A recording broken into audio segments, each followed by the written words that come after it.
तो स्टूडेंट्स अब हम क्वेश्चन नंबर 6 करने जा रहे हैं। क्वेश्चन नंबर 6 इंतहाई आसान क्वेश्चन है। इसमें हमें दो मैट्रिसेस दी हुई हैं, एक मैट्रिस ए दी है, एक मैट्रिस बी दी हुई है, और हमसे आगे इसके दो पार्ट्स दिए गए हैं। पहले पार्ट्स में ये कहा गया है कि आपने क्या करना है, 3a-2b। क्या मतलब इसका कि ए मैट्रिक्स को आपने 3 से मल्टीप्लाई करना, बी को आपने 2 से मल्टीप्लाई कर देना, फिर हमने इनको क्या कर देना, आपस में माइनस कर देना। बस इतना सा काम है। इसको भी शुरू करते हैं। अच्छा, तो हम क्या लिख लेते हैं लेफ्ट हैंड साइड पे, अब हमने मालूम करना है 3a-2b। तो हम लेफ्ट साइड पे लिख लेते हैं 3a-2b। अब इसी 3a-2b में हम वैल्यूज पुट कर देते हैं। 3, अब 3a से मल्टीप्लाई हो रहा है क्योंकि a 3 और a के बीच में कोई साइन नहीं, तो 3 के आगे a मैट्रिक्स को पुट कर दिया। क्या मैट्रिक्स है? 1 -2 3 और 4। ये मल्टीप्लाई का साइन लगा दें यहां पर बेशक आप। इसी तरह -2 आगे किससे मल्टीप्लाई? बी से मल्टीप्लाई। बी मैट्रिक्स हमारे पास क्या है? 0 -3 7 और 8। तो ये चीज हमने पहले देखी है कि जब भी मैट्रिक्स से कोई नंबर मल्टीप्लाई होता है तो वो नंबर उस मैट्रिक्स की ईच एंड एवरी एंट्री से मल्टीप्लाई होगा। अब यहां पर 3 है तो 3 1 से भी मल्टीप्लाई होगा, -2 से भी होगा, 3 से भी होगा और 4 से भी होगा। तो मल्टीप्लाई कर देते हैं। 3 × 1 3 × -2 3 × 3 और 3 × 4। अच्छा, 3 को मल्टीप्लाई कर दिया हमने। अब इस हिस्से पे आते हैं।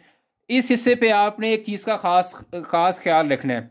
यहां पर साइन दिया हुआ है माइनस का, यहां पर साइन दिया हुआ माइनस का। अगर आप इस मैट्रिक्स बी को अगर आप -2 से मल्टीप्लाई करते हैं तो बीच में साइन क्या आ जाएगा? प्लस आ जाएगा। प्लस क्यों आएगा? क्योंकि माइनस से आपने अंदर मल्टीप्लाई कर दिया तो यहां पर आप प्लस लगाएंगे। और दूसरा ये कि अगर आप इसको +2 से मल्टीप्लाई करते हैं तो ये माइनस बाहर का बाहर रहेगा। अब आपकी मर्जी है, आप चाहे इसको अगर -2 से करेंगे तो यहां बाहर प्लस लिख देंगे, अगर आप +2 से मल्टीप्लाई करेंगे तो बाहर माइनस ही रहने देंगे। इसमें अक्सर बच्चे गलती कर देते हैं, यहां पर -2 से मल्टीप्लाई करके फिर दोबारा माइनस कर देते हैं, तो क्वेश्चन गलत हो जाता है। ठीक है, तो आपने इसमें ध्यान रखना है। -2 से मल्टीप्लाई किया तो बाहर बीच में प्लस आ जाएगा, और +2 से मल्टीप्लाई किया तो माइनस आ जाएगा। हम ये करते हैं, इसको -2 से मल्टीप्लाई कर देते हैं और बीच में क्या आ जाएगा हमारे पास? प्लस आ जाएगा। ठीक हो गया। -2 × 0 -2 × 7 -2 × -3 -2 × 8। 3 × 1 3 हो गया, 3 3 9, 3 × -2 -6, 3 × 4 12। 0 -2 × 7 -14 -2 × -3। अब माइनस और माइनस आपस में मल्टीप्लाई हो रहे हैं तो रिजल्ट क्या आ जाएगा? प्लस हो जाएगा। तो ये क्या बन जाएगा? +6। -2 × 8 -6। तो बस ये हमारा ऑलमोस्ट क्वेश्चन सॉल्व हो गया। मैंने कहा था ना कितना आसान क्वेश्चन है। अब आखिर में हमारे पास दो मैट्रिक्स आ गई हैं। अब इनको हम सिंपल ऐड कर लेंगे, हमारा क्वेश्चन सॉल्व। अब ऐड करने का तरीके से तो आप बाखूबी आ गए हैं, उसमें तो आप प्रो हो चुके हैं। अब आप ऐड किससे करेंगे? 3 ऐड हो जाएगा 0 के साथ, -6 ऐड हो जाएगा -14 के साथ, ये -14 है बेसिकली।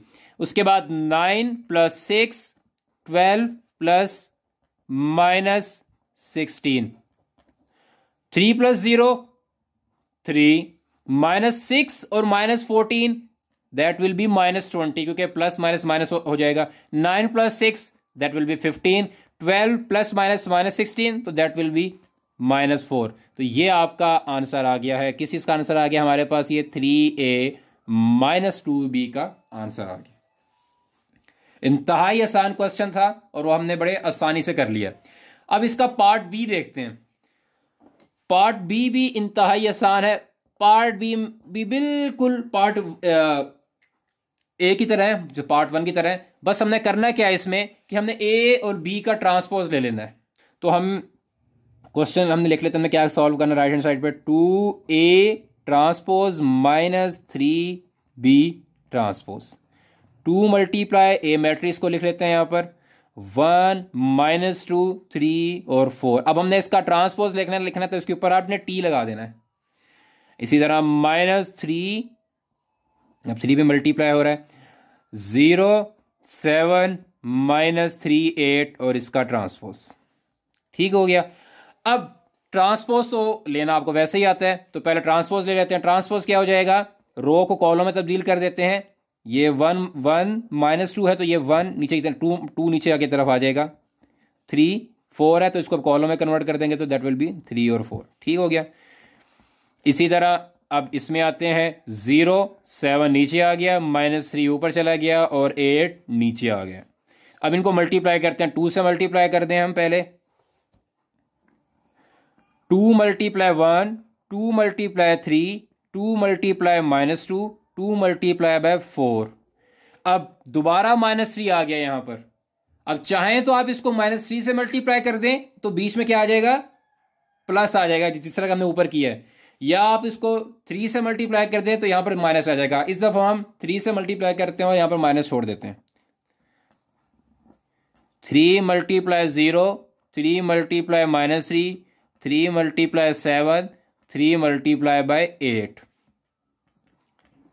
2 × 1 2 2 × -2 4 2 × 3 6 2 × 4 8 3 × 0 0 7 × 3 21 3 × -9 और 3 × 8 24। लो ले, ये हमारा ये क्वेश्चन भी ऑलमोस्ट सॉल्व हो गया। अब ये दो मैट्रिक्स आपस में माइनस हो रही हैं तो अब इनको हम माइनस कर देते हैं। माइनस ही बस ऐड की तरह ही करना होता है हमने, बस बीच में हमने माइनस लगा देना होता है हमने। 2 - 0 6 -9 -4 -21 8 -24। तो हमारा क्या रिजल्ट आ गया, 2 - 0 2 minus plus 6 + 9 15 -4 -21 -25 8 -24 that will be -16। तो ये हमारा दूसरा पार्ट भी हमारा। ओके स्टूडेंट्स, अब हम क्वेश्चन नंबर 7 देखते हैं। क्वेश्चन नंबर 7 भी इंतहाई आसान है। अच्छा, अब क्वेश्चन नंबर 7 में हमें क्या इन्होंने वैल्यूज दी हैं और हमने क्या काम करना है। हमें क्वेश्चन नंबर 7 में एक मैट्रिक्स दी है जिसके साथ 2 मल्टीप्लाई हो रहा है। 2 मल्टीप्लाई बाय एक मैट्रिक्स है जिसके अंदर एंट्रीज हैं 2 4 -3 और ये ए, प्लस 3 मल्टीप्लाई हो रहा है एक और मैट्रिक्स है 1 b 8 -4 और ये इन दो का जो सम है वो इक्वल टू किसकी इक्वल है, एक नई मैट्रिक्स के इक्वल है जो मैट्रिक्स है 7 10 18 और 1। तो अब हम क्या करते हैं, हम ये करेंगे कि हम इन मैट्रिक्स को जो इनके बाहर जो नंबर है उनसे मल्टीप्लाई करवा देते हैं। पहले इस 2 को इससे मल्टीप्लाई, 3 को इससे मल्टीप्लाई, फिर इनको आपस में ऐड कर लेते हैं। 2 को मल्टीप्लाई कर देंगे तो 2 × 2 2 × 4 2 × -3 और 2 × a। अब 3 से भी मल्टीप्लाई कर देते हैं। 3 multiply by 1 3 multiply by b 3 multiply by 8 3 multiply -4 किसके इक्वल आ गया, ये 7 18 10 और 1। 2 × 2 4 2 × 4 8 2 × -3 6 2 × a, ये 2a हो जाएगा। ठीक हो गया। 3b और 3 × 24 3 × -4 that will be -12 is equal to 7 18 10 और 1। अब इन दो मैट्रिक्स को ऐड कर लेते हैं हम। 4 + 3 8 + 3b -6 + 24 2a -12।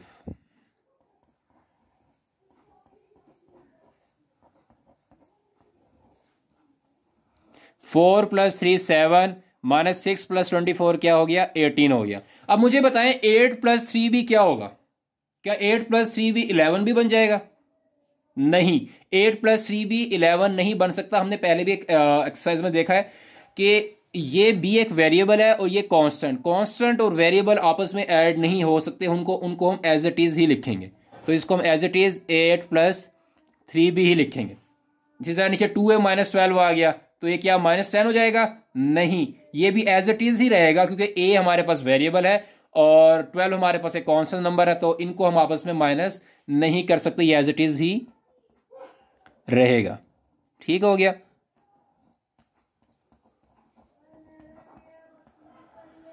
अच्छा, अब हम यहां तक पहुंच चुके हैं। अब हमें कहा गया है कि हमने ए और बी की वैल्यू मालूम करनी है। अगर आप जरा गौर से देखें, अब ये हमारे पास एक मैट्रिक्स इक्वेशन बन गई। गौर से देखें तो इन्होंने क्या कहा है कि ये वाली मैट्रिक्स जो लेफ्ट हैंड साइड पे मैट्रिक्स है वो इक्वल है राइट हैंड साइड वाली मैट्रिक्स के। अब इन्होंने खुद कह दिया कि ये दोनों मैट्रिक्स आपस में इक्वल हैं। जब ये आपस में इक्वल हैं तो इसका मतलब इनकी जो एंट्रीज हैं उनको मैं कंपेयर कर सकता हूं। अब पहले नंबर पे एंट्री है 7। क्या 7 को 7 से कंपेयर करने की जरूरत है? नहीं, क्योंकि इस 7 को 7 से कंपेयर करने से ना हमें ए की वैल्यू मिल रही है ना हमें बी की वैल्यू मिल रही है। आगे मूव करते हैं। 8 + 3b = 10। 8 + 3b = 10 मैं क्यों लिख रहा हूं? मैं इसलिए लिख रहा हूं क्योंकि हमने अभी क्या, ये ऊपर बीच में इक्वल लगा हुआ है, और इक्वल से क्या मुराद है कि ये दोनों मैट्रिसेस आपस में इक्वल है। जब इक्वल है तो ऑब्वियसली इनकी एंट्रीज भी से इक्वल होंगी। ठीक हो गया। 8 + 3b = 10। आगे नीचे मूव करते हैं। क्या 18 = 18 को मैं लिखने से मुझे कोई आउटकम फायदा मिलेगा क्या? नहीं। 18 अगर अगर 18 में लिख भी लेता हूं तो ना उससे मुझे ए की वैल्यू मिल रही है ना मुझे बी की वैल्यू मिल रही है, तो उसको मैं नहीं लिखता। लास्ट में 2a - 12 = 1। ऊपर वाली इक्वेशन को 1 बोल देते हैं, नीचे वाली इक्वेशन को 2 बोल देते हैं। मैं इक्वेशन 1 को सॉल्व कर लेता हूं पहले। फ्रॉम इक्वेशन 1 हम लिख लेते हैं 8 + 3b = 10। अब आप मुझे बताएं 8 + 3b = 10, तो यहां से हम किस की वैल्यू मालूम कर सकते हैं? ऑब्वियसली हम b की वैल्यू मालूम कर सकते हैं। तो b की वैल्यू हम किस तरह मालूम करेंगे? हम ये करेंगे कि b को एक तरफ हमने तनहा छोड़ देना, अकेला छोड़ देना। इसको b को एक तरफ हम अकेला छोड़ देंगे और b के साथ जो वैल्यू है 8, अब ये 8 यहाँ पर 8 के लेफ्ट पे कोई साइन नहीं लिखा हुआ, इसका मतलब 8 यहाँ पर प्लस हो रहा था, तो ये वहां जाके क्या हो जाएगा? माइनस हो जाएगा। That will be 10 - 8। ठीक हो गया। 3b = 2। अब मुझे बताएं, हमने वैल्यू मालूम करनी है b की। अब मुझे बताएं कि क्या 3b के साथ क्या हो रहा है? बिल्कुल दुरुस्त कहा आपने, 3b के साथ मल्टीप्लाई हो रहा है, क्योंकि b और 3 के बीच में कोई साइन नहीं है। तो 3 मल्टीप्लाई हो रहा है तो 3 वहां जाके क्या हो जाएगा? डिवाइड हो जाएगा। तो b की वैल्यू हमारे पास क्या आ गई? 2/3 आ गई। इसमें कोई इशू आपको? ये बड़ी आसानी से हमने b की वैल्यू मालूम कर ली। ठीक है, अब हमने एक वैल्यू मालूम करनी है, तो अब हम ये करते हैं, हम इक्वेशन 2 सॉल्व करते हैं। फ्रॉम इक्वेशन 2 ये भी बड़ी आसानी से हम सॉल्व कर लेंगे, इसमें भी कोई रॉकेट साइंस नहीं है। 2a - 12 = 1। तो हमने वैल्यू, जिस चीज़ की वैल्यू मालूम करनी है, तो ये याद रखिएगा, उसको आपने एक तरफ तनहा छोड़ना होता है, अकेला छोड़ दें, उसको वीराने में छोड़ना है आपने एक तरफ। 2a को यहाँ पर हम छोड़ देते हैं अकेला। अब जब 2a को अकेला छोड़ा तो उसके साथ -12 था, तो -12 को हम इक्वल के उस तरफ ले जाएंगे, तो -12 वहाँ जाके क्या हो जाएगा? ऐड हो जाएगा। 2a = 13। अब a के साथ जो 2 लिखा हुआ है वो मल्टीप्लाई हो रहा है, ऐड हो रहा है, क्या हो रहा है? a के साथ जो 2 लिखा हुआ है वो मल्टीप्लाई हो रहा है, तो वो मल्टीप्लाई हो रहा है 2, तो 2 वहां जाके क्या हो जाएगा? डिवाइड हो जाएगा। तो a की वैल्यू क्या आ जाएगी हमारे पास? 13/2। ठीक हो गया। अब ये आपके पास 2 आंसर्स आ चुके हैं। पेपर में ये क्वेश्चन किसमें वैल्यूज थोड़ी बहुत तब्दील करके भी आ सकते हैं। अगर आपने ये पता चलाना है कि हमारे जो आंसर्स आए हैं ए और बी के, वो ठीक भी हैं कि नहीं ठीक, तो कैसे मालूम करेंगे आप क्या करें, जो आपकी 2 इक्वेशंस बनी है ना, उन दोनों इक्वेशंस में अपनी वैल्यूज बारी बारी पुट कर दें। मैं चेक कर रहा हूँ, ये आपके इसका क्वेश्चन का हिस्सा नहीं है, लेकिन अगर आपने पेपर में चेक करना हो कि आपका आंसर ठीक आया है या नहीं आया, तो उसके लिए हम ये काम अपने कर लीजिएगा, रफ वर्क पे कर लीजिएगा। बी की वैल्यू किसी की इक्वेशन में पुट कर दें, इक्वेशन 1 में पुट कर दें। जब इक्वेशन 1 में बी की वैल्यू पुट करेंगे तो बी की जगह पर हम क्या पुट कर देंगे? 2/3। 3 3 से कट जाएगा तो रिमेनिंग आंसर क्या बन गया, 2 बच गया। तो 8 + 2 = 10, तो ये क्या आ गया, 10 = 10। अगर लेफ्ट हैंड साइड और राइट हैंड साइड इक्वल आ जाए तो इसका मतलब आपका जो बी वाली वेग का जो आंसर आपका, बी की जो वैल्यू आपकी वो बिल्कुल ठीक आई है। इसी तरह हमने ए को चेक करना है, तो ए को किस में पुट कर देंगे, इक्वेशन 2 में पुट कर देंगे।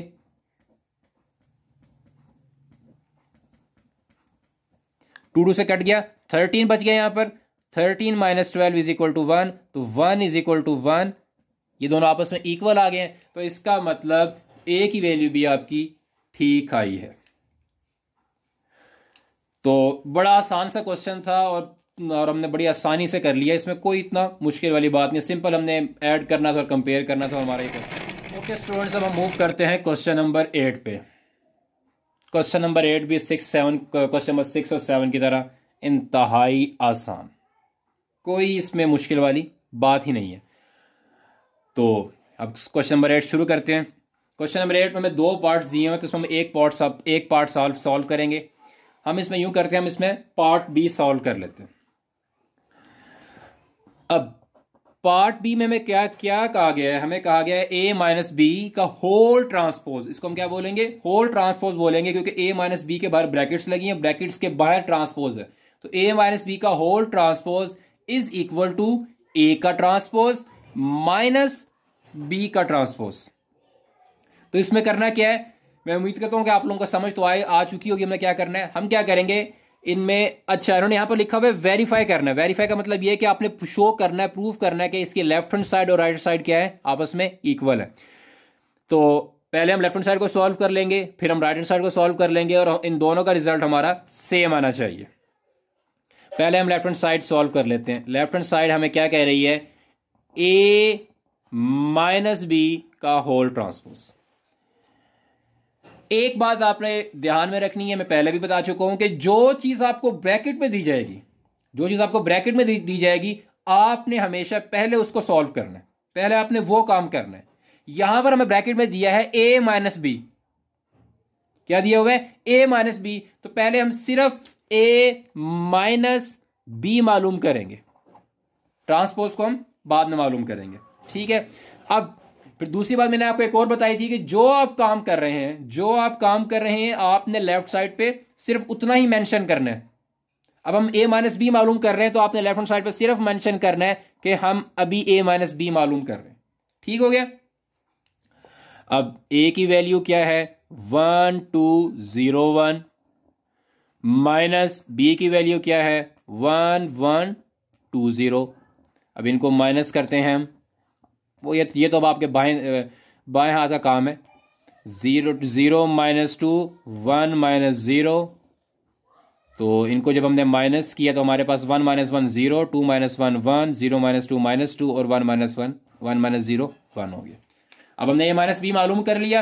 अब अगला स्टेप क्या है कि a - b का हमने ट्रांसपोज लेना है, तो इसका ट्रांसपोज ले लेते हैं। अब ट्रांसपोज ले रहे हैं तो एक दफ़ा इनको ज़रा बता दें कि हम ट्रांसपोज ले रहे हैं। तो उसके लिए हम क्या करते थे, उस मैट्रिक्स के ऊपर हम टी करके लिख देते थे। अब अगले स्टेप में जब ट्रांसपोज इसका आ गया तो आप इसको लिख दें कि a - b का transpose is equal to, transpose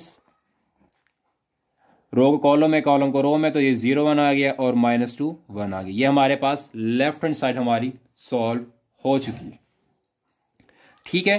अब हम मूव करते हैं राइट हैंड साइड पे। अब हमने राइट हैंड साइड मालूम करनी है। राइट हैंड साइड पे अगर हम जब आते हैं तो उन्होंने हमें क्या कह दिया, a transpose minus b transpose. अब इसमें a transpose minus b transpose करना, तो इसमें हम क्या करेंगे, ना भी हमारे पास a ट्रांसपोज है ना हमारे पास b ट्रांसपोज है, तो हम क्या करेंगे, हम पहले a ट्रांसपोज मालूम कर लेते हैं, फिर b ट्रांसपोज मालूम कर लेंगे, फिर इनको हम क्या कर देंगे, माइनस कर देंगे। अब आपकी मर्जी है कि आप a ट्रांसपोज पहले निकाल लें, b ट्रांसपोज बाद में निकाल लें, फिर उनको माइनस करें, या आप इनको एक ही लाइन में इनके ऊपर टी लिख दें, तो उस तरह भी चलेगा। हम उस तरीके से कर लेते हैं, थोड़ा शॉर्ट हो जाएगा, हमारे स्पेस थोड़ी सी कम है यहाँ पर। 0 नहीं, यहाँ पर 1 आएगा, 1 2 0 1, मैंने सारा इसको मार्कर से लिख दिया। अब इसके ऊपर हम इसका हमने ट्रांसपोज भी लेना है, तो इसके ऊपर आप टी लिख दें, माइनस बी के हमारे पास 1 1 2 0।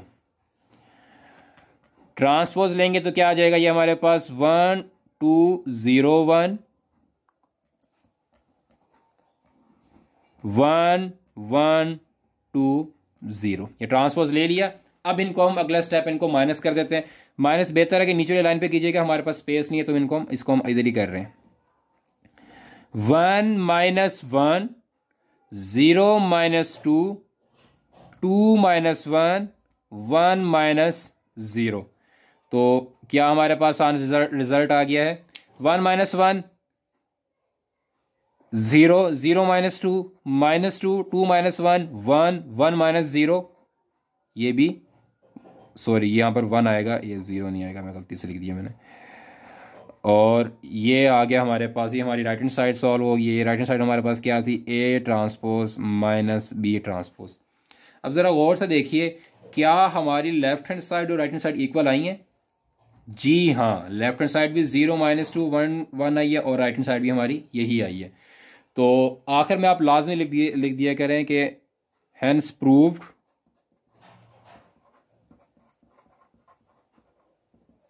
ए माइनस बी का whole transpose is equal to a transpose minus B transpose. इंतहाई आसान क्वेश्चन था। ओके, तो क्वेश्चन नंबर 8 के जो सिमेट्रिक और स्क्यू सिमेट्रिक वाले क्वेश्चंस हैं वो करने जा रहे हैं।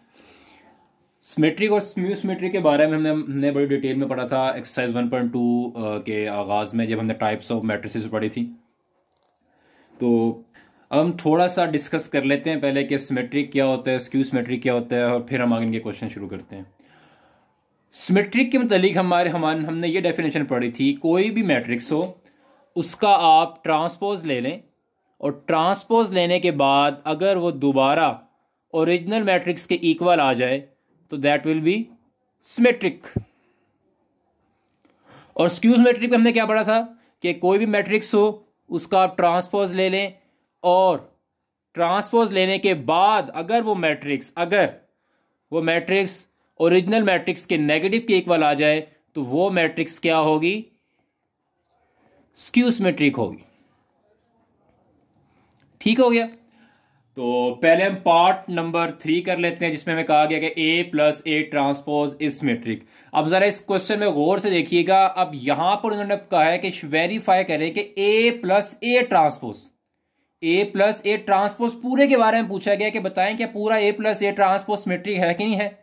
तो अब इसमें a प्लस ए ट्रांसपोज के बारे में पूछा गया है, तो हम क्या करेंगे, पहले a प्लस ए ट्रांसपोज मालूम करेंगे, फिर उसका ट्रांसपोज लेंगे दोबारा, क्योंकि इसमें पूरा a प्लस ए ट्रांसपोज के बारे में पूछा गया। पहले हम a प्लस ए ट्रांसपोज मालूम कर लेते हैं। तो सबसे पहले तो हमें a ट्रांसपोज चाहिए। पहले a ट्रांसपोज मालूम कर लेते हैं हम। a transpose will be equal to 1 2 0 1 का होल ट्रांसपोज।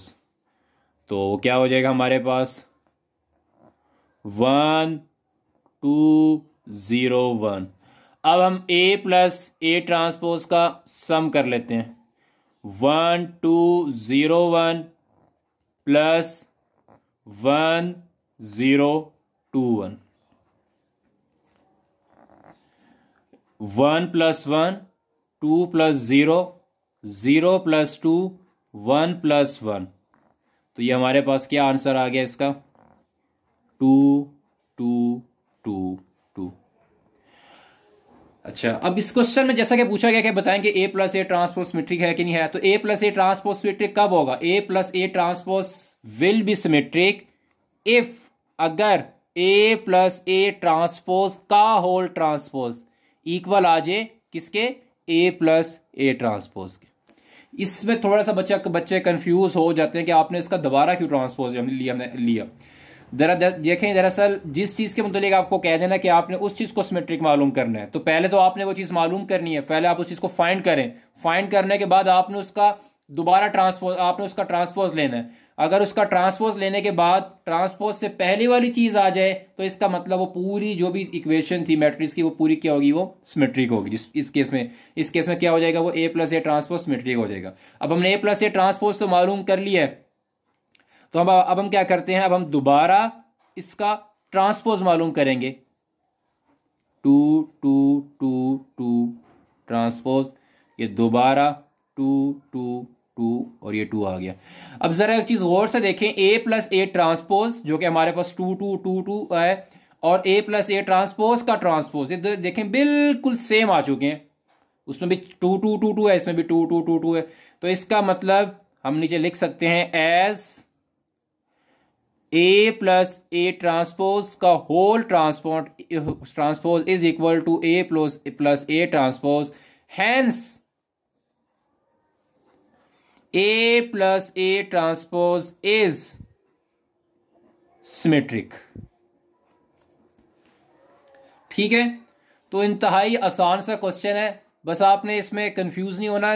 बस सिंपल सी बात एक दफ़ा फिर मैं आपको बता देता हूँ, किसी भी चीज़ के मुतालिक पूछा जाए कि वो ट्रांसपोज है, वो सिमेट्रिक है कि नहीं है, तो पहले तो आप वो चीज़ मालूम कर लें, चाहे वो आपको जितनी मर्जी लंबी चीज़ इक्वेशन दे दी जाए।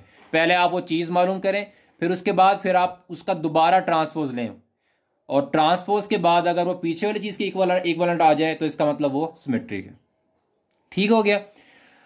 अब हम आगे देखते हैं स्क्यू सिमेट्री को देखते हैं। हमारा अगला क्वेश्चन है बी माइनस बी ट्रांसपोज। ठीक, तो पहले तो हम इसमें बी ट्रांसपोज मालूम कर लेते हैं।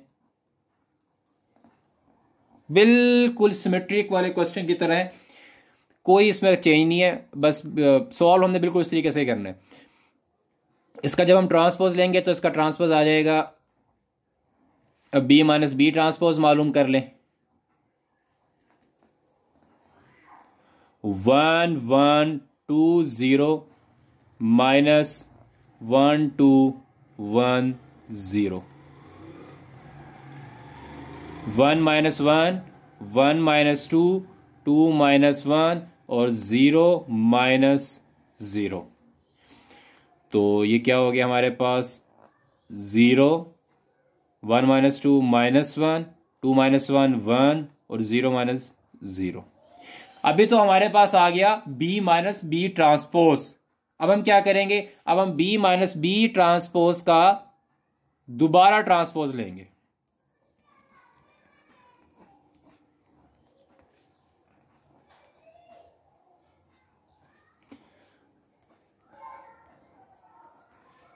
अब इसका हम ट्रांसपोज लेंगे तो ये वैल्यू बन जाएगी हमारे पास,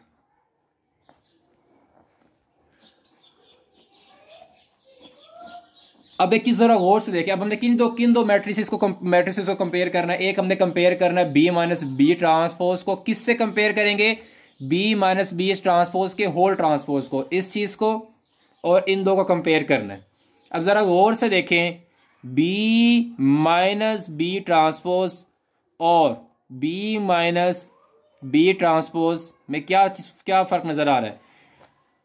देखें वैल्यूज तो सेम सी नजर आ रही हैं, लेकिन बस साइन में फर्क है। यहाँ पर +1, वहां पर -1, यहाँ पर +1, यहाँ पर -1, तो एक दूसरे का बिल्कुल ऑपोजिट साइन है। तो इसका मतलब एक मैट्रिक्स दूसरी मैट्रिक्स का नेगेटिव है। तो हम कह सकते हैं B minus B transpose is equal to negative of B minus B transpose का whole transpose, hence B minus B transpose is skew symmetric.